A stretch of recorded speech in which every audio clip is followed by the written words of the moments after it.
Well, hello again. I know it's been a while and I really don't have a whole lot to report, but I think it's important that I do an update just to, that we are still working on the jukebox, and I do want to keep you in the loop, but I just didn't want to give you some boring little detail that didn't amount to anything, okay? Let me tell you what's going on.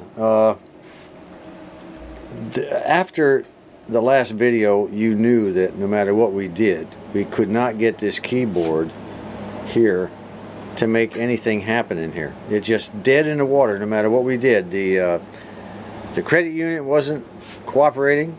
I mean, I could get it to go, the relay to go out when I press this little button here, but that was about the extent of it. The light was messed up. The keyboard, the buttons would not stay in. The latch bar solenoid was not really activating. So Brendan got looking at all this. And for those of you who are just tuning in, Brendan is my electronics mentor from up in the Detroit area. And he said, John, I've been looking at all the keyboards, the Tormat electrical selectors, they call them. And he said, it looks to me like this TES, or Tormat Electrical Selector 107, will not work with the Tormat selector unit that is a TSU1 code A. I think it's TSU1. Let me see here. Yeah, the TSU1 code A. He said it won't work. He said this will not activate this. So, we knew from the beginning this was a hodgepodge of all kinds of different parts that had been thrown into a jukebox, either to get rid of this stuff and then pawn it off on a guy like me, which is no problem. I understand all that, I didn't care. But in the end, it's beginning to give us problems because, or it is giving us problems, period. I mean, we've got all the little contacts working in the credit unit. I've got the snap switch start contacts working here, and the what they call the hold contacts are working. There's two sets of them. All the grounds are good. All the tubes are lighted up. The motor is operating. The problem is it just will not select a record, and right now Brendan decided it's time for a change. So in order to make it work based on all the other Tormat electrical selectors that he looked at, hang on a second, we're expecting someone to arrive, so I have to keep looking out the door. Anyway, the Tormat electrical selectors that he all looked at, here's the following changes he made to the schematic, and I went ahead and made them to the keyboard setup with the latch in conjunction with the latch relay. Originally we had the latch solenoid, not the latch relay, the latch solenoid. Originally we had the latch solenoid grounded on the left with these two resistors in series.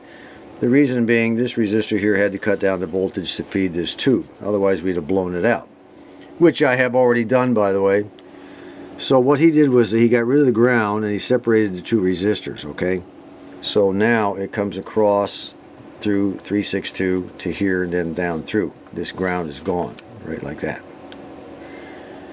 And we picked up on the top of the 362, just came across in order to provide power to the light. We went over here to this, so I went ahead and changed the bulb. The bulb's a little dimmer now. This is a number 55 bulb. I don't have a 55, and I used a 55 CB or some stupid thing like that I found in my stash. Anyway, all the wiring, and now it checks out the way it's supposed to. Okay, enough chit chat. Let's fire this baby up and see what happens. You'll remember last time that this light stayed lit all the time as soon as it was turned on. Let me make sure no one's arrived yet. Nope, nobody here yet, so we're good to go. Alright, let's flip it on, and you'll see that the light does not light. The unit's on, everything's warming up.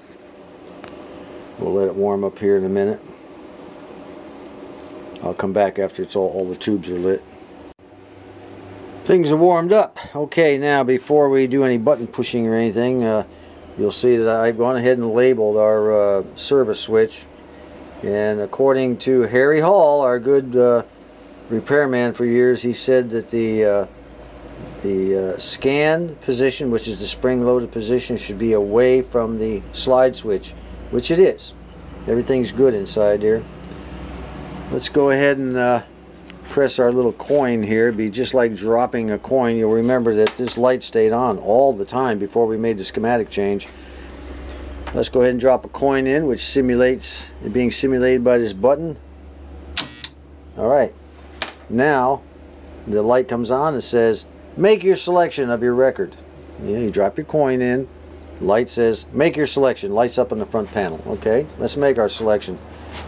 The latch solenoid is now activated, pulled in, which has released this bar, and we're now able to press in our buttons. I have a record in A3. Let's see what happens over here. Nothing happens. It just sits there. Ugh! Doesn't that just chap your butt? Yes, it does. It chaps my butt. Anyway, let's see if I can even get it to move now. Sometimes it will, sometimes it won't. Let's go to the scan position. Alright, she's moving.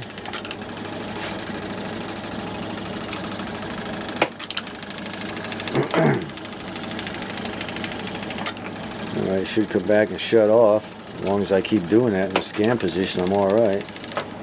Alright, now, we'll go in the scan position again, and you can see, now the purpose of the scan position is to get this mechanism out of the way so you can change records, you know, or anything else that might need to be done. We'll go ahead and hit scan.